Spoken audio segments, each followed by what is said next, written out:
4월 17일 오늘 만나 성경 말씀은 누가복음 23장 11절 12절까지 말씀입니다. 헤롯은 자기 호위병들과 함께 예수를 모욕하고 조롱하였다. 그런 다음에 예수에게 화려한 옷을 입혀서 빌라도에게 도로 보냈다. 헤롯과 빌라도가 전에는 서로 원수였으나 바로 그날에 서로 친구가 되었다. 아멘. 오늘 만나로 만나주시는 하나님을 기대합니다. 예수께서 나고 자라서 사시던 시기 팔레스타인 지역은 유다이아 속주로 불리는 로마의 식민지였습니다. 로마를 등에 업고 나라를 통치하던 헤롯 대왕은 아르켈라우스에게 왕위를 물려주려 했지만 로마가 반대하여 결국 3명의 아들이 유다이아를 나누어 통치하는 분봉왕의 시대가 열립니다. 왕위 계승자였던 아르켈라우스는 정통성이 있는 땅 유대와 사마리아, 이두메를 다스립니다. 그의 동복 형제인 헤롯 안티파스가 갈릴레아와 베레아를, 그리고 필립 2세가 갈릴레아 북동부를 통치했습니다.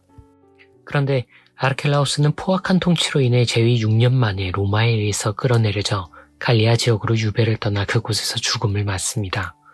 아르켈라우스의 정치적 라이벌이자 통치 지역이 인접했던 헤롯 안티파스는 유대와 사마리아 그리고 왕가의 고향인 이두메를 통합 통치할 수 있는 좋은 기회를 맞았다고 판단했을지도 모릅니다. 하지만 로마는 아르켈라우스가 통치하던 곳에 직접 총독들을 파견하여 제국의 직할령으로 삼습니다. 폰티우스 필라투스, 우리에게 익숙한 이름으로는 본디오 빌라도라고 불리는 총독이 로마를 대신해 그 땅을 통치하던 무렵이 예수께서 하나님 나라를 전하시고 체포당해 순환을 맞은 때입니다. 필라투스는 우리가 아는 우유부단하고 재판에 신중을 기하는 이미지와는 정반대로 부임 초기부터 강압적이고 잔혹한 통치로 악명이 높았습니다. 필라투스는 유대 종교와 문화에 대한 존중이 없이 그 땅을 로마 군인의 방식으로 제압했던 지도자였습니다. 로마 황제의 동상과 독수리 공기를 예루살렘에 드리려 했다가 도성 전체의 대대적인 반발에 직면하는 것이 부임 초기에 일어난 사건이었습니다. 또 로마의 신들의 이름과 형상이 새겨진 금방패를 성전 안에 걸어두어 예루살렘 지도층이 로마 황제에게 직접 탄원해 황제의 명을 받아 이를 철회하기도 했습니다. 그 모든 과정에서 필라투스는 일관되게 소통이나 설득보다는 칼과 창을 즐겨 사용했습니다. 예루살렘을 방문한 갈릴레아 사람들을 잔혹하게 죽인 것은 누가복음에도 기록되어 있는데 어떤 기록에 의거하면 그들이 성전에서 제의를 행하고 있을 때 군인들을 투입해 둔귀와 곤봉으로 쳐 죽였다고 합니다. 특히 그가 예루살렘을 방문한 갈릴레아 사람들을 죽였다는 점이 중요한데요. 로마의 직할령에서 집행된 일이지만 그 피해자들이 갈릴레아 사람들, 즉 헤롯 안티파스의 백성들이었기 때문입니다. 갈릴레아는 언제나 로마의 적대적인 밀란이 자주 발발하는 곳으로 필라투스는 그 땅을 로마 제국령으로 제대로 통치하지 못하는 헤롯 안티파스가 못마땅했을 겁니다. 역으로 헤롯 안티파스의 입장에선 무슨 일을 저질렀든 갈릴레아 사람들을 그들의 통치자이자 그들의 재판관인 자신에게 보내는 대신 직접 잔인하게 죽인 필라투스를 향한 분노가 상당했을 겁니다.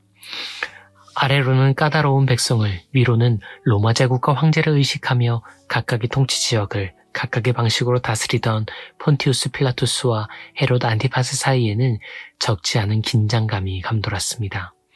오늘 우리가 읽은 말씀에서는 두 사람의 관계를 다음과 같이 묘사합니다.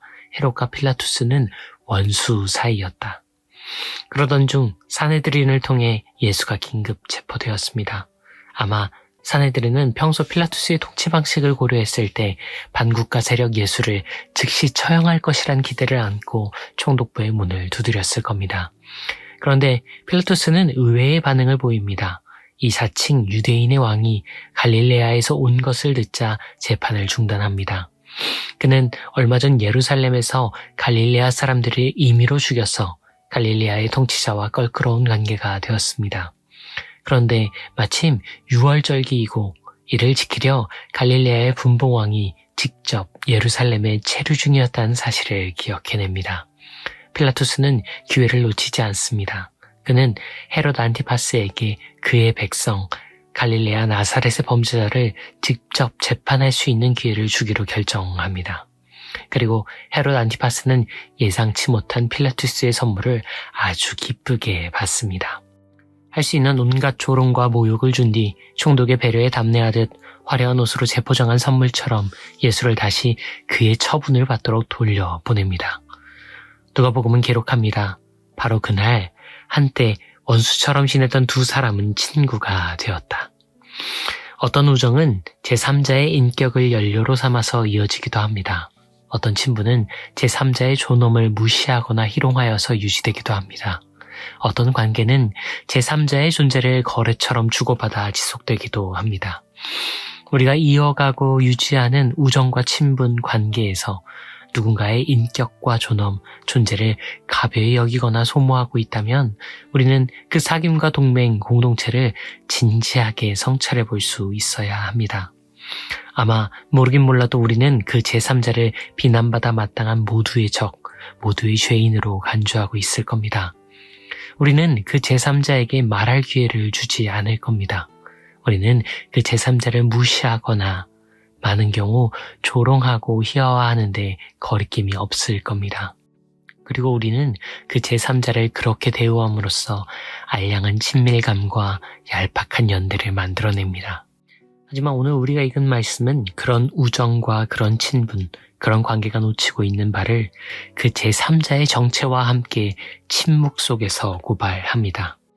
누군가를 원수로 여기기 쉬운 가여운 존재들이 얄팍하게나마 가까워지기 위해 땔감처럼 연료처럼 소모하는 그녀 혹은 그는 어쩌면 조용히 당신을 감추고 있는 하나님 그분일 수도 있습니다. 모든 우정이 진실하진 않습니다. 모든 친분이 신실하지 않고 모든 관계가 성숙하진 않지요.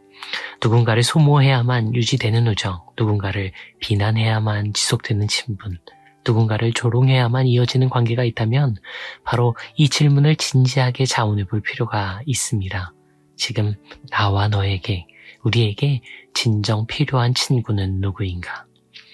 필라투스와 안티파스는 헛된 우정을 위해 그들의 삶에 참 친구가 되어주실 수 있는 분을 비인격으로, 비존엄으로, 비존재로 간주해야만 했습니다. 사순절기, 진정한 친구와의 거룩한 사귐으로 하나님의 형상들을 훼손하지 않는 우정과 친분, 관계와 공동체가 우리의 일상에 풍성하기를 소원해 봅니다. 주님, 우정을 위해 누군가를 소모할 때가 있습니다. 친분을 위해 어떤 일을 외면할 때도 있습니다. 관계를 위해 제3자를 조롱할 때도 있습니다. 그 누군가가, 그 어떤 이가, 그 제3자가 당신임을 알게 하소서. 친구가 필요해서 진정한 친구이신 당신을 외면하는 이 어리석음에서 우리 모두가 떠나게 하소서.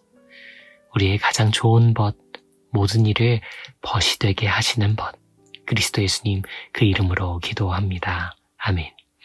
이제 두 가지 제목으로 기도합니다. 먼저 당신과의 사귐, 당신과의 우정으로 우리의 관계들이 새롭게 되기를 꿈꾸며 이어서 필라투스와 안티파스의 우정으로 가득한 정치 현실과 국제 정세 속에 개입해 주시기를 청하며 기도하고 이어서 개인의 기도로 경건을 이어갑니다.